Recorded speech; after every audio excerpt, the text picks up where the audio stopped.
Welcome to the latest episode of our podcast series for financial advisors. Today's episode is Playing the Long Game, why a former Wirehouse advisor built and sold a $1.5 billion independent firm. It's a conversation with Jeff Brown, president of Stratos Private Wealth.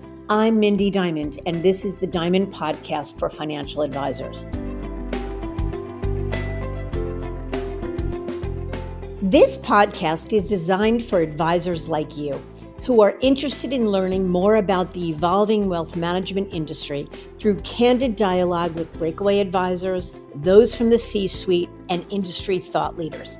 It's available on our website, diamond-consultants.com, as well as Apple Podcasts and other major podcast platforms. So be sure to subscribe and share it with your colleagues.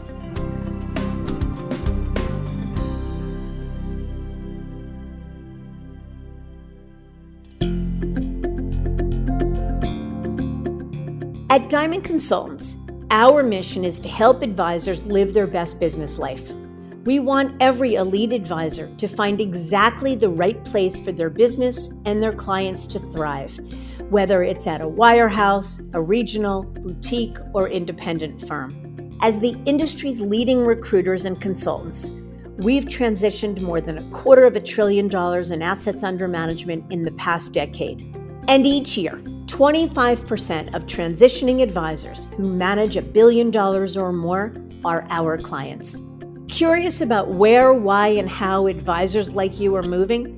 Download the latest Advisor Transition Report to learn more, including intel on recruiting deals and our insight and analysis on the latest trends in the wealth management space.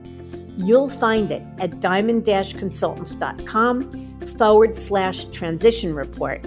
Or if you'd like to talk, feel free to give us a call at 908-879-1002. Some advisors spend their entire career with one firm. Others will choose to make one well-timed move, and others still have experienced many different corners of the industry landscape. It's these latter who often make the most compelling guests on our show because they've truly seen it all. Jeff Brown is one such advisor. He started his path in wealth management at the likes of American Express, Morgan Stanley, and Wells Fargo Advisors. Then Jeff left the wirehouse world to start Brown Wealth Management with the support of Stratos Wealth Partners, which after a subsequent merger became BWM Financial. He built a strong practice, always looking at ways to grow and serve his clients. But here's where the story gets really interesting. A coaching session with Ray Sclafani got him thinking about the future and an eventual exit strategy. Not even 50 years old at the time, he figured he had a good runway ahead. But what if lingered in his head? That is, what if something happened and he didn't have a clear plan for his firm, his clients, his livelihood, and his family? So after a round of due diligence, Jeff decided to further cement his relationship with Stratos by selling them a minority position in his business in 2020. But the story doesn't end there.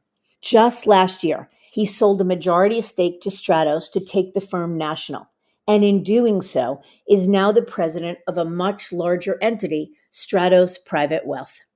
In this episode, Jeff shares a candid narrative with my partner, Jason Diamond, talking about each step he took along the way with advice on both what went well and pitfalls to watch for. He shares what it's like to have worn so many hats in such a short career time span, his expectations for the future, and much more. It's a great story with lots to learn from, so let's get to it.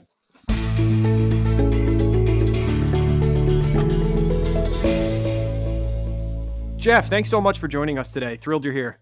Jason, thank you so much for having me. Absolutely. Let's dive right in. So to start off, can you tell us a little bit about yourself and your background? Sure. I am currently president of Stratos Private Wealth. I've been in our industry, in the financial services industry, wealth management, since 1996. So more or less, I started right out of a master's degree and started briefly at a independent firm and then moved to the wirehouse side of things and live in San Diego, to where I've lived since I graduated college with my wife and 4 kids. I don't know why you'd live there. I hear the weather's terrible, but yeah, it's terrible. It is. You're right. I think most people are familiar with Stratos, but maybe remind us to start what your firm is about, the quick value prop, types of clients you serve. We'll start there. Yes, it's a little bit of a unique story. So Stratos Wealth Partners is an RIA that is a national RIA that started many years ago, many years before I joined. What their initial value prop was helping advisors break away from an employee model. So that is the firm that I went and joined. And then I left the Wirehouse in order to do that and started Brown Wealth Management. Over the years, we could talk more about it. Brown Wealth Management became BWM Financial. And then most recently, we decided to launch a national brand inside of Stratos called Stratos Private Wealth. So you can think of it this way. Stratos helped people like myself, Brown Wealth Management, Diamond Wealth Management. Everyone has their own flag in the ground. And what we've done starting last year is take all those flags and start bringing some together to create what Joe Duran effectively is called the Navy inside of a single firm. I love it. So yes, and so my firm originally was just here in San Diego, and we worked primarily with people with liquidity events. We have a very deep process. We view ourselves as financial guides, helping people with all the things that they need to do, but not looking at it like a financial plan. It's more of a planning relationship, helping people pivot, make decisions as their life changes, because it does. And that process that worked so well for us to help us grow, we decided to take that process and then repeat it across other firms nationwide. That makes complete sense. So let's rewind a little bit. You mentioned CEO and founder of BWM Financial. Correct me if I'm wrong, but I believe ultimately you made the decision to sell equity to Stratos. Can you talk a little bit about that process and why you decided? I mean, it's obviously a pretty crowded landscape of potential buyers. And even if you didn't want to sell, support partners and platforms. I mean, there seems like there's new ones popping up every day. Can you talk a little bit about why Stratos and what that process was like? Yeah, there's no shortage of buyers in our industry these days, which unless I was uneducated, it seems to have dramatically changed in the last 5 or 6 years. So I'll tell a little story. I think this might be helpful to some of your listeners as well as you consider this. So I get coaching from Ray Scafani at ClientWise, and he helps. We do these what we call mastermind groups. Once a quarter, we all get together, and what he does is he pairs similar firms of size. So I was in a room, and we were with all the different founders, CEOs, what have you, about 10 of us. And we go through an exercise where you're more or less looking at pieces of your business or your strategy and then grading yourself 1 to 5, how you're doing on it. 1 is you're doing terrible, and 5 is you are crushing it. And then how important it is for you. 1 is it's not important, and 5 is it's very important. And the last question was around, I have a clearly defined exit strategy. And I answered 1 on both of those. Not important to me, and it's not urgent. I'm not going to deal with it right now. So Ray, in this meeting, he basically sees this over my shoulder and says, "What are you doing? Don't you help people with liquidity events?" "Yes, I do." "Well, what about yourself?" And at the time I was 49, and I said, "I'm not interested in retiring anytime soon." He's like, "That's not what I meant." He said, "Everybody is going to have an exit. It's just, is it going to be planned or not?"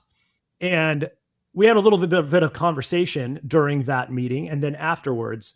And I tend to consider myself pretty coachable. So I actually spent the plane ride home and the next several weeks taking a look at what he suggested I do, which is, what is my business really worth at that time? What if something really did happen to me and it's an unplanned exit? Well, what does that mean for my family and the rest of the firm? And while I'd given this some consideration in our operating agreement, like many of us do, I hadn't really thought it through because I thought myself somewhat invincible, right? So what that allowed me to do is to realize how much my business was actually worth at the time and to really think through things. And then I took the extra added step and I went around to some of those firms that you're talking about. Think of it like the Dynasties of the world, the Focus. I mean, all these firms that can help do minority stakes in businesses to solve my succession problem, because I owned most of the business at that time and my partners at that time were pretty young. And so if something were to happen to me, the operating agreement read that they were going to buy me out over 10 years. But that's pretty undefined on that valuation and leaves my family a little bit hanging. So effectively, I went through and I interviewed a lot of these firms and saw what their value proposition was, saw what it meant to get a minority stake, saw actually the benefits of what that would mean to me in terms of growth, taking some chips off the table, succession planning, et cetera. So Then, after having collected all that data over a course of about 6 months and sharing financials with a lot of these companies, I approached Stratos and Lou Camacho, who runs Stratos Wealth Enterprises, and Nancy Andrzejewski, who's the CFO, and spoke with them about, hey, would you be open to taking a minority stake? I already was part of their firm. I liked them. We got along well. I knew they had invested in a couple of other firms at the time. And so we crafted a deal at that point. It actually closed at the very beginning of COVID, which was timely, I would say, based on what was going on back then. So that was the beginning of a relationship where we started with something, and then it ultimately moved into a majority stake last year when we came up with the business plan to grow the firm nationally. They didn't want me to take an offer or take this business somewhere else after growing it. So they upped the stake to a controlling interest effective last year to help me do the thing that I really have wanted to do, which is help change the industry and build a brand that gives people a unique way to affiliate without having to sell everything, which is what a lot of those other large firms that have all the services that we want force people to do. Yeah, you said a whole lot. First of all, Ray is a longtime friend of the show, so that name will sound familiar to a lot of our audience. But the first thing I want to say is the importance of thinking about glide path, succession planning, retirement, whatever you want to call it, but sooner rather than later. I can't tell you how much easier and more enjoyable the process is to try and solve for when you are not in a fire drill situation, meaning I'm 68 years old and I want to retire tomorrow. What do I do? I would argue that if you're 23 years old, you should start thinking about this. And I'm not saying that means you have to sell a stake in your business, but you should at least have a sense of what do I want this to look like? And ultimately, what's my plan? Either for the affectionately what we call the I get hit by a bus scenario, or even just it's good business practice and good hygiene to know what your business worth and ultimately what's your glide path. But I want to dive in a little bit. Obviously, to your point, there are many businesses, platforms and the like now more than ever that will buy minority or majority stakes in independent practices. It's a crowded field. You have now seen a few different iterations or a few different relationships, I should say, with Stratos, where first you were just on their platform, sounds like then into a minority stake, which ultimately became a minority acquisition. And I think one of the things people worry about when selling even just a portion of their business is the idea that they're losing or ceding control. So can you talk about how your relationship with Stratos has changed through the years as you have gone through that cascade? Yes. And I think this is one of the reasons why, after looking at some really fantastic firms about taking that initial majority or minority stake, that I ultimately went back to Stratos. It's the culture of that firm that makes them very unique. They were built for advisors. While they do have a capital partner to some degree, pretty low-key capital partner today, they really have approached things with flexibility. And it's maintained that way. So when I looked at some of the other firms and what they were wanting me to do in order to take a minority stake or a larger stake, it was pretty disruptive. Stratos, when they came in with a minority stake, they were just buying cash flow. And it was more just like, continue to run the business that you're already running and do a good job. And we're here if you need us. So we're going to bring additional things to the table that you don't currently have, such as a legal team and the finance department, if you will, which ultimately helped me do a deal. After closing the minority stake, I literally did a tuck-in or a merger right after that with another internal Stratos partner. Awesome. So yeah, it was fantastic. It was great timing. And I don't think it would have happened. I think it gave me sort of credibility inside the organization at that time. So when we drafted the documents, and it still works this way, where I am the manager of the firm. And for those folks out there that know how LLCs operate, we still make the decisions. Stratos now, first as a minority stake, they obviously had protections. You can't spend over X amount of dollars without an approval, but not once over the entire time frame that they had been a partner of ours. Not once had they stopped us from doing anything. And really the only thing they ever called into question was we were looking to grow our office. And then right at the beginning of the deal, the first deal, and COVID happened. And I said, hey, well, we still plan on getting the extra space. And Jeff Concepcion's like, you know what? Based on my experience, you just might want to wait and just see how this thing plays out. And it was good advice. We got the same space for a cheaper price. So that was the one and only thing that he ever called into question, or they ever called into question. And I think that's the key with getting a minority partner. And eventually, even if you're going to have someone take a controlling stake, is to really understand what types of protections that they're going to want in place and what their end game is. Because if they're buying cash flow, they don't want to disrupt anything. They just want to let you continue to grow the business like you have and just collect their coupon along the way. I think that's very valid and smart commentary. And maybe what I would add on to that is there's not necessarily a right answer. To your point, it sounds like when you sold the minority stake in the business, your goal and what you wanted was to maintain control over the day-to-day operations. But on the other hand, that obviously doesn't solve for what some people might need it to solve for. And to me, that's what's exciting about the acquirer or partial acquirer landscape today, is that there are capital partners that run the gamut. Some say, we want a controlling interest. We want to choose who you hire and your investment process. And others are much more passive and they say, we're basically going to leave you alone and we want to clip a coupon. So depending upon what you're looking to solve for, there is probably a buyer out there. Yes, I agree. And I think, Jason, something for your audience is to, as clear as somebody can get about what they want before they start looking. I think that's the best thing. What is the why? What do you want to have 5 and 10 years down the road? And then back into because there is a lot more options today than when I started that original hunt, call it in 2019. Yeah, absolutely. And beginning with your why is a line we use around here a lot. So shameless plug. I appreciate that for getting some expert guidance. Let's shift gears here a little bit. One of the first thing that comes to mind personally when I think or talk about Stratos is the relationship with LPL. And that may be a little bit of a misguided conception on my part. Can you talk a little bit about what that relationship is like? What does it enable you to do? Are there drawbacks to it? Yes. While I can't speak as much from the corporate level on this, I can speak to my own experience and a lot of your clients might be folks that are either going to move from one wirehouse to another or from a wirehouse to potentially break away. And what's interesting is how a tad uneducated I was back then in terms of how it all worked. Because I just thought, hey, I was always recruited by other wirehouses with big checks. But then when going independent, in the financial crisis, I looked at going directly to a custodian. Just because I was unsure.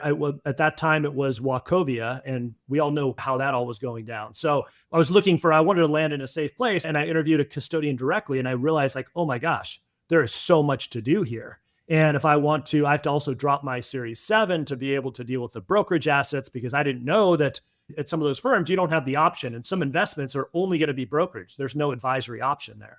So even though we were mostly advisory, we needed to have a brokerage landing place when we decided to ultimately move in 2016. So we didn't want to have to completely change everything while we were moving. That was a decision we made. One of the reasons we chose supported independence instead of just going and doing it on our own. And LPL was, in our opinion, the best place to land. They were completely upgrading their technology. We knew they had a lot of options. Everything mapped over very clearly from one to the other. They did provide some small amount of transition assistance, which helped us get the business going from zero. And it was a good partner with us. And it gave us a good landing spot to be able to make decisions about what's best for our clients going forward. And one of the reasons we chose Stratos is because they're multi-custodian. So if LPL turned out to not be the best partner long-term, we could eventually make a change and we still owned the data, which was something that was unique to us on the independent side. So ultimately, several years later, we did drop our Series 7 and we completely removed ourselves from FINRA and continued to use LPL as a platform as a custodian, but then also had the flexibility to begin using other custodians like Fidelity where it made sense for the clients. Yeah, smart. I'm sure you miss FINRA tremendously. Don't answer that.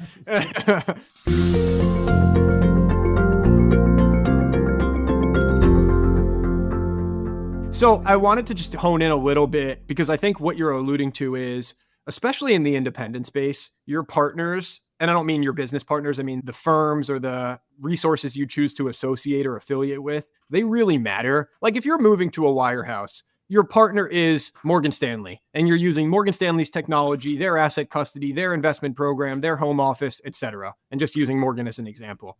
When you're independent, though, each decision you make, I think, gets amplified because the relationships matter for a couple reasons. Like on the one hand, they need to do what they say they do. So in the case of the asset custodian, they need to keep the assets safe. But then there's oftentimes also other kind of ancillary benefits or reasons to choose a partner.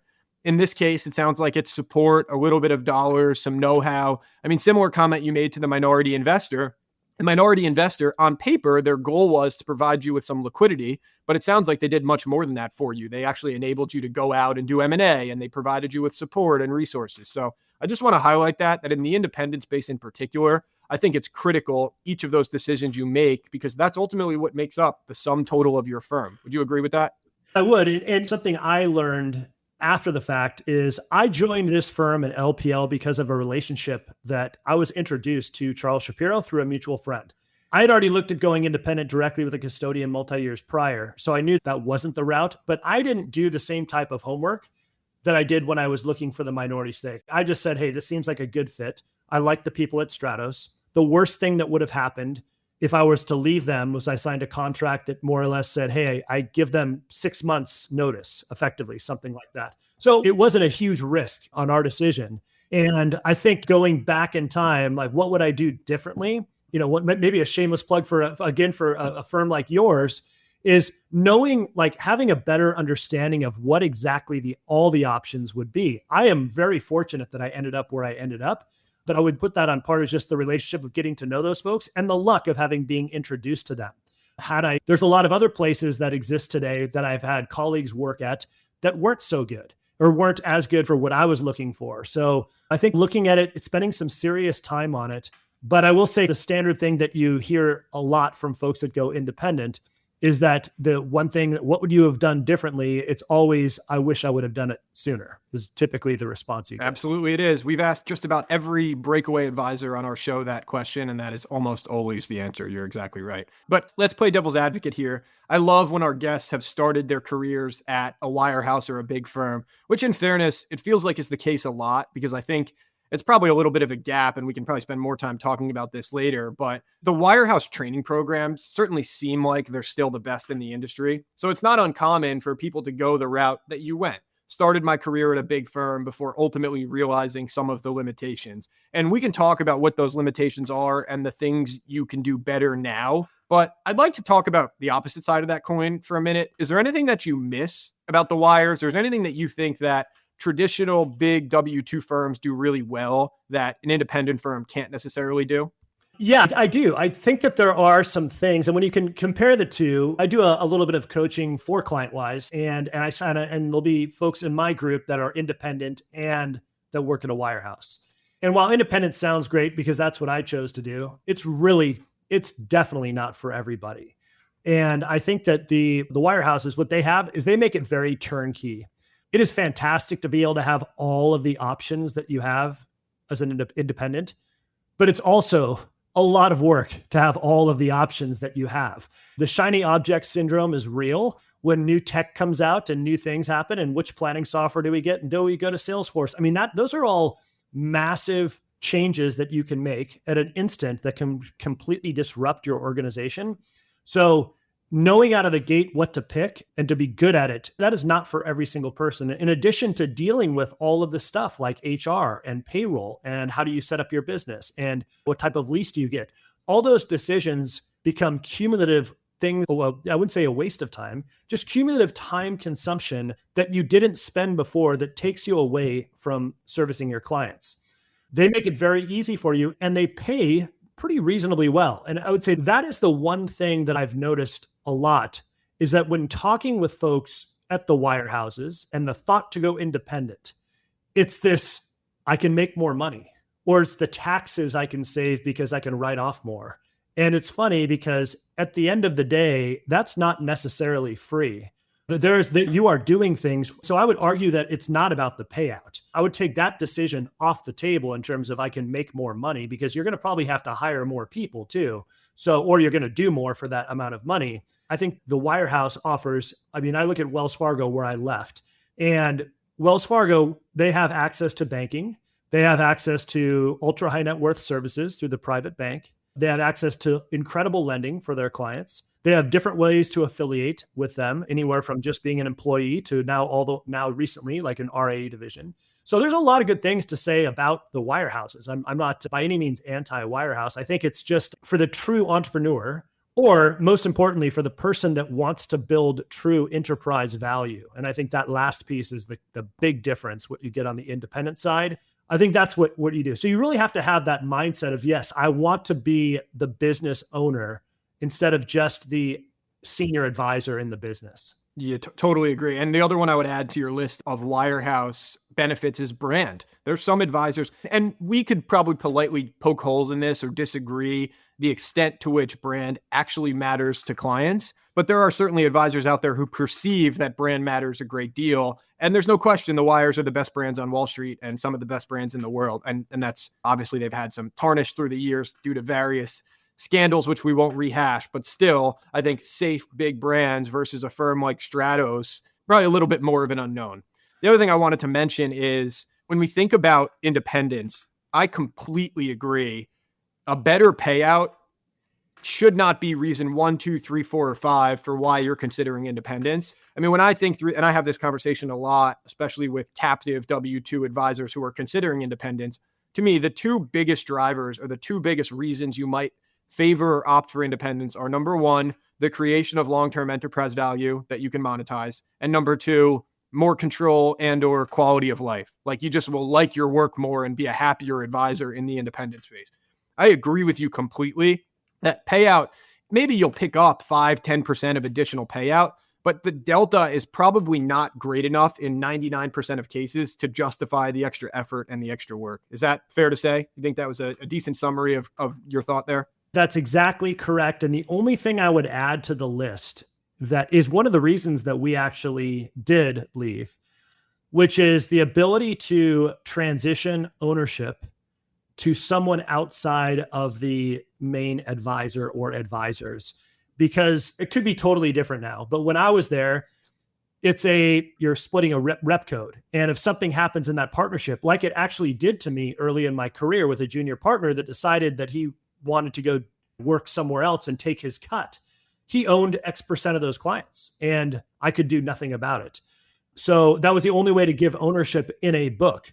Now, with an operating agreement, you could spell it all out legally. If somebody does something like that, if they take the client, there's a lot of different ways to create value and equity and compensation for the non-founder of the firm. And I think that, in my opinion, that's the other reason to really consider it. Absolutely. Unless that exists at the wirehouses today. No, there's no question. I mean, the flexibility of monetization and or succession and or liquidity is infinitely greater in the independent space. I mean, we've even seen advisors in the independent space go so far as to essentially give the business away to a next gen. I mean, the reality is the world is your oyster. If you can dream it up and it's legal, you can do it in the independent space. So I would say we consider, and this is a little bit of a gear shift away from Wirehouse world, but I want to talk more about your experience with independence. We would consider a firm like Stratos as supported independence. And that seems to jive with how you're describing it as well.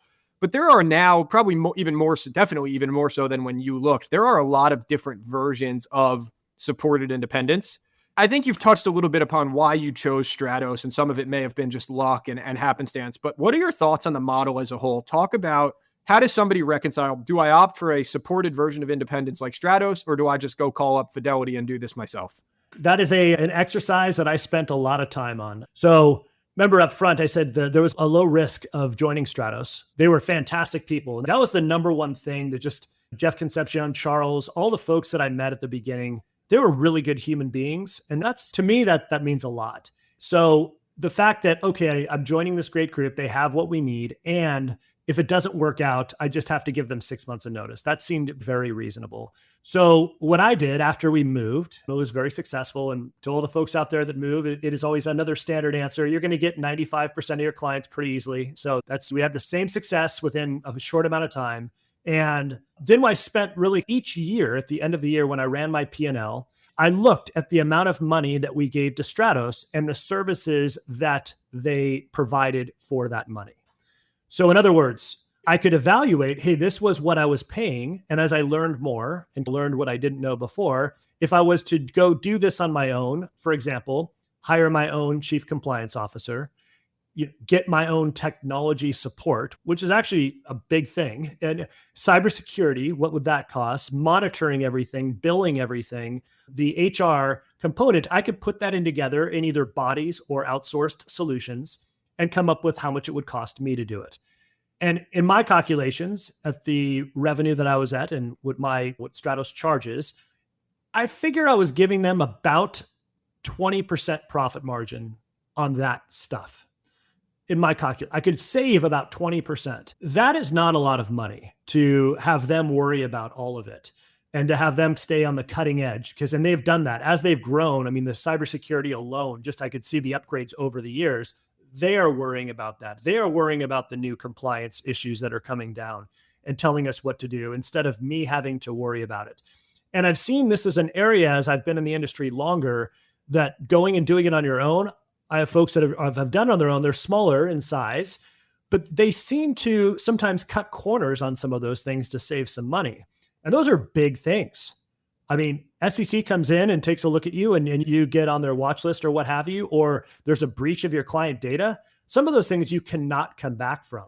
So to me, I think supported independence makes a lot of sense. And with more and more options out there, people can take a look at, hey, what am I getting for the money that I'm spending out there? And a lot of firms, like even Stratos, since I joined, they do things today that they didn't even come close to doing before. Like they will screen my applicants for a job. They'll put the job posting out there. They have an internal investment management team that we can get. So there's a lot of good options, I think. I think at a certain size, it makes sense to really consider doing it all on your own if you're big enough, because 20% on a very large number could be a decent size number, but we grew with them. So we started at a level where it made a lot of sense. And now as we've morphed in, we've used more and more of their services to where it still makes sense financially for us. Yeah, I love everything you just said. I really do. I mean, that's exactly how I tell the story. It's purely a matter of appetite for doing it yourself, right? Some people are just maximally entrepreneurial and they want control over everything. But to me, it almost reminds me, I think it's a Buffett quote of like, there's no such thing as a bad stock, only a bad price. It's very similar here, right? That the platform itself, it's like when somebody asks the question of, is the platform expensive or is that firm expensive? Expensive is not really a fair assessment in a nutshell. It's, are they expensive or are they fair value relative, commensurate with what they're providing for you? And it sounds like in your case, the answer was certainly yes. I would agree that as firms grow or as you get larger, and even when we talk to some of the biggest firms in the industry, 5 or 10 billion in assets, that does seem to be the space where the scale just affords you more margin to be able to do it yourself, right? You could probably hire people to fill a lot of those seats. But no question, I think the feedback we get from most of our clients who have walked this path is during the initial transition, and certainly for the first few years, the support partner is overwhelmingly worth the cost. Because to your point, in addition to just transitioning client assets and helping you get off the ground, mitigating some of those risks is a big deal. Right? You've been in a world, presumably, if you're a breakaway advisor your whole life, where Mother Merrill or Morgan Stanley is telling you exactly what you can and cannot do. And those guardrails, while they may be annoying, they also are there to protect you, and they go away in some cases in the independent space. And the right support partner can help a lot with that. Go ahead, please. Yeah, no, I agree. And I think it makes it easier. I just see so many folks that I've talked to over the years that want to make a move, and they've talked about it for so long. And the reason they're not doing it is because of all of the stuff that needs to be done. And you can whittle away a lot of that stuff by choosing a good support partner and then make the move sooner. So I would argue that, hey, pick a partner, make the move, learn more about everything. And then if you pick the wrong partner or you want to go it on your own, most of these firms, you can make a change. You're not in the same situation that you were before, and you've learned. And I think that would be something I would really encourage people to do, that says, I want to go independent, but I'm not sure how to do it.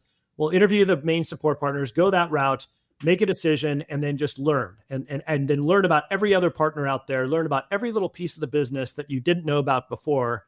And then you can continue to say, hey, am I still doing the right thing for my firm and my clients? I think that's spot on. Because by then also, I mean, just logistically, it's a heck of a lot easier to go from a 1099 advisor on a platform who owns their equity and who's multi-custody to launching your own RIA than it is to go from Wells Fargo to launching your own RIA. So I totally agree. Yes.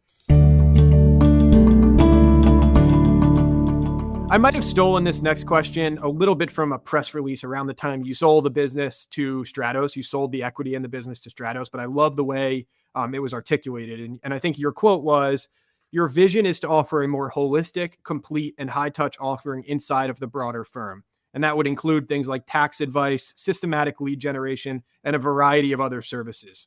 And we're seeing this more and more. I mean, my term is, I call them ancillary services. In other words, everybody does planning and investments. What else can you do for me? Right? Those things are table stakes. So tell me a little bit more about your vision and how you solve for, it's an incredibly crowded landscape. How do you stand out? Yeah, so this actually goes back to a few years back. So one of the things that I'd been working with Stratos on is getting on the Fidelity custodial referral program. And it's a long process. We spent a few years doing it. I was leading the charge as one of the larger organizations inside of Stratos with a process and a niche market, et cetera. So as we got closer and closer to getting the program or making it, oh, wow, we're checking the boxes, this is likely going to happen. That's when we sat down and crafted what this looked like. And I had already talked to a number of other firms that compete in this space, and many of them have those services. However, in order to get access to their platforms, at least the ones that I talked to, the advisors or the firms had to sell everything to be part of that larger organization. They needed to really completely transform what they look and feel like to look and feel like that organization, one of the large. You can look on the list of top RA firms, you'll see them there. So, which is not a bad thing. I thought of something different. Look, I believe like what you said, Jason, is that it's all table stakes. When I started this business, I quote unquote, like went out there and cold called on financial planning, and no one did that in the 90s. It was all stocks. So we were differentiated, and that was new. And we were able to stay with that for a long time. And then robo-advisors came out, and there was this big discussion around, oh, our fees are going to have to go down. That's obviously not what happened. What actually happened was the services increased. And I think that's going to continue to happen. We did a very large survey with our clients using Absolute Engagement and asked them a lot of different questions and what they wanted. What did they want? Well, they want tax. They want better estate planning options. They want more differentiated investments. So that's what the clients want. They want a one-stop shop, or they want it to be more integrated. The problem is if you're out there, even us at $1.5 billion, to be able to put those pieces into place is pretty expensive. Like a CPA, and especially if we're going to do taxes, and then maybe that becomes expensive. So do you sell to a larger firm to get those services, or do you crush your P&L? What if there's another option? And our option is really saying, okay, how about we do this? How about we go outside? We started inside of Stratos to our partner firms already and said, who wants to raise their hand? Here's what it's going to look like. You're going to sell a stake in your business to Stratos, but you're not going to sell everything. You're going to still be able to maintain your own P&L and own a piece of that business and continue to own a piece of that business. And you'll be able to maintain the culture of the firm that you love and your clients love, because what most clients want at these firms, they want that boutique feel, but they still want the services. But if we can effectively get scale that way through rebranding and a common process for new clients going forward, and allow people to control their own local office and presence, it's unique. And so that's what the program is, to try to have the scale of these larger organizations, but without having all of like the employee feel to it, if you will. And so that's what we've been doing. First off, we started by building everything, which everything takes longer than you expect. So we've rebranded. We got everything set up changing from BWM to Stratos Private Wealth. We made sure all of our processes and everything were clearly articulated. We could train on it. We put it all into technology so other firms can train on it. And then we started talking to our internal firms. We've had 2 join so far. We have 2 on the docket to potentially join thereafter. And then beginning in Q3 or Q4 of this year, we're going to really start going to the broader public to say, hey, if whether a wirehouse or another RAA or another advisor at a hybrid, is this something of interest to you? Where you can have that potential liquidity upside, solve for your succession planning, get these services, get lead generation. And what we want to do is to be able to offer what I offered my friend Robert Meyer, who we merged with back in 2020 as part of Stratos, is you're wearing all these hats. You're trying to solve all these problems. All these advisors are trying to solve these. That's the one part about going independent. If you left a wirehouse to do that, you're dealing with marketing, you're dealing with career paths, you're dealing with all of these things. But so is everybody else. So how about we take the things that we all agree upon that we can solve together, or that I might have already solved, we nix those down, you get rid of 3 or 4 of your hats, now you become a really good advisor. Again, you're crafting, you're bringing in clients, you're servicing your clients more, you have AUM coming to you through referral channels, you can offer the tax, you can offer the estate, all of these things, but you still own a piece of your firm and you still have a seat at the table and you help make decisions on strategy, but you have someone like myself and an executive team to go execute that strategy for you. That's the vision. Super, super interesting. And I think it's incredibly smart and timely. I mean, it makes a lot of sense in the face of what we're seeing in the independent space and what advisors need to deliver on. You brought up the concept of hats and wearing many different hats. And to me, you're the poster child for wearing a lot of different hats. I mean, you've been a coach, you've been a wirehouse advisor, you've been a business that sold a minority stake, a majority stake. I believe you have now transitioned a little bit away from being an advisor to more of a CEO and coach. A, is that correct? And B, even for the most entrepreneurial advisors, I think that's probably a little bit of a difficult prospect for people to think about. I mean, you've spent your career as an advisor gathering assets and talking to clients. And to step away from that, I can imagine people struggling with that. What has that been like for you? Yeah, it was a very unique situation. Over the years, as I grew, I had this team where it was more about me at the beginning, right? As a lot of us do have that. And then as we grew, I couldn't manage all the clients. So I was having other advisors begin to help with the relationships, but I still had my fingers in them. And once again, getting back to client-wise again, in my group, a gentleman named Rick Kent, who runs Merit Financial now, many years ago, we were in a breakout session in that group and talking through growing the firm. And it's like, I talked wearing all these hats, and Rick's like, look, you got to get rid of all your clients. And I said, what? All of them? He said, all of them. He said, it was the best thing I ever did because Rick was growing like a weed. And hey, this is what you need to do. It's the best thing for the clients. And you know what? They're not going to complain. Or at least most of them won't. And sure enough, like I promised him that, okay, I'm going to do it over the next year. And then once I started, the clients did cry. They, unfortunately for me, I guess they found, oh, Pat, as an example, another advisor and partner on the team. Oh yeah, Pat talks so much slower. He's not as confusing. It's like, wait a second. So as it turns out, the client's got an upgrade, and we've had some clients transition, between 3 or 4 advisors over the years. And I think while it sounds scary, there's obviously a process to doing it. If you are truly built as an ensemble firm and you're serving the clients as a firm instead of in these advisor solo setups where a bunch of advisors just come together and call it a firm, the experience is the same. And in every case, when we're bringing in a new advisor, they have a specialty above and beyond what the other advisor didn't have. You talk about today, like planning stable stakes, right? But we use things like Holistiplan for tax planning, which a lot of advisors and people are going to know on this podcast, or Income Lab for distribution planning. These are new technology tools. Sometimes the advisors that have been doing it for a long time, they don't want to learn the new thing. But you know who can is the associate advisor, the next advisor that can come up. So we've built a process to be able to have clients get experience from more than one advisor at the firm and built that into our culture here. And it's worked out very well. And honestly, being a CEO is a full-time job. And you realize how much you really have to do if you do it right, but also how much you can get done. How many things when you were an advisor are just sitting on your desk or in a pile of ideas that were there last year because you just didn't have the time to do it? Now you can make those things happen. So that was going to be my follow-up, is you just spoke about this from the perspective of your clients and your team, which I think is probably the right place to start. But selfishly, what has this enabled you to do now that you've handed off the responsibilities of being advisor? And I'm sure that was to some extent bittersweet for you because that's probably why you fell in love with the business to begin with. But what are the types of things you can do now that you just didn't have the time, appetite, or bandwidth to do prior?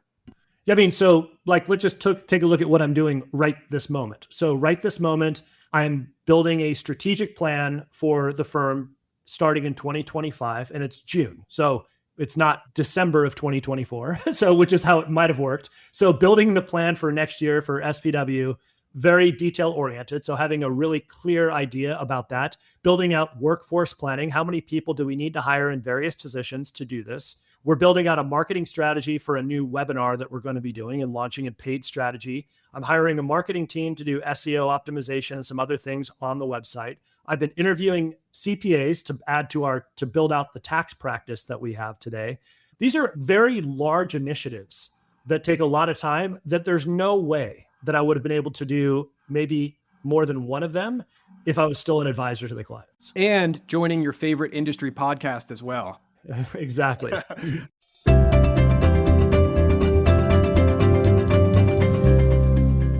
We're running up on time here, but let's just wrap, as I always like to wrap, with any final wisdom or advice from any of those hats that you've worn in your career that you think would be helpful. Maybe let's pretend you're talking to your younger self. What would you share? This is the advice I've been giving to folks. I've been fortunate to get on a couple of podcasts, and I had people reach out to me, and this has been a question that folks have asked. Like, what advice would you give to me? I happen to have, like I mentioned, I went to San Diego State. I speak to their finance department. it is so interesting to me how much opportunity that we have in this business. It is still a business that I believe is just going to grow in terms of the amount of people that it can serve in the United States. So the amount of supply of clients is great. And there's so few people entering the business to accomplish that. So we have a unique dynamic on a supply demand where we control our destiny. So the advice I would give to people is to think big, to really think like, what do you want to do? I mean, and maybe as my good friend Carl Richards says, he believes in the lifestyle. He's a very big believer in the lifestyle practice. Very low headache, get to live the life you want. And if that's the goal, that's the goal.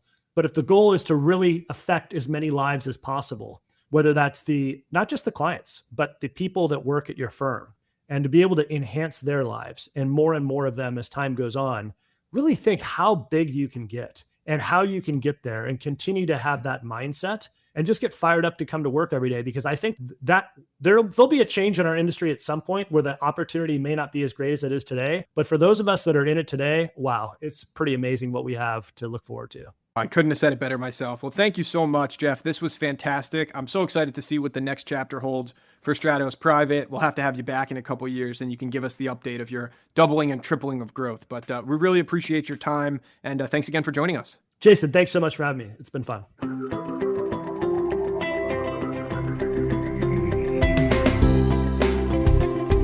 Curious about where, why, and how advisors like you are moving? Download the latest Advisor Transition Report to learn more, including intel on recruiting deals and our insight and analysis on the latest trends in the wealth management space. You'll find it at diamond-consultants.com/transition report. Or if you'd like to talk, feel free to give us a call at 908-879-1002.